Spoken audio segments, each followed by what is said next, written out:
Eta zuk Manola, ze botako zu faltan oinatetik unibertsiadera bigora faten zarenean? Nik gauza asko botako faltan, baina geixen euskaria ez da baila inun oinati arramoko euskera batez, hain polita. Gero baita jaixak, hainbeste hilabete jaixak ez, asteburu maiatzetik, kursu hasi arte, San Martin, San Lorenzo, Olara, Errekalde, Samiel txikixak, gauza asko dauz ez.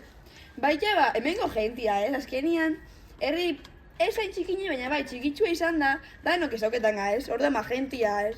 Gero baita mendixak, inun ezin konparau, udako egun baten fatia berarrea bokaio bat jatea lagunakin iluntzia ikustea ez, aloina, eta, bueno. Gero baita kintuak. Ze ez da beste inun iken kintuana ez, eta hori baita oso polia, eta mordan urteren denean dantza eiken, nek ustot esperientzia oso polia ala ez, bizitzako. Gero baita usako, urban fatia euskisa hartu, lagunakin bainau, giltzat izalto hori batzutan. Baina aloinako igoeria ez, nik uste gauza oso importantia da oinatikua ez, eta bastante famosua aloinako igoeria, personaje oso importantia kurten dia hortik. Eta gero paisajia generalian ez. Eta Manolo, zuk zibotako zu faltan, zoia zein unibertsiadera kanpora ikastea.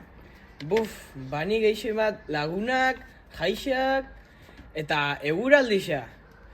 Beti eurixa eta eguraldi txarra, azkenian faltan botaten da.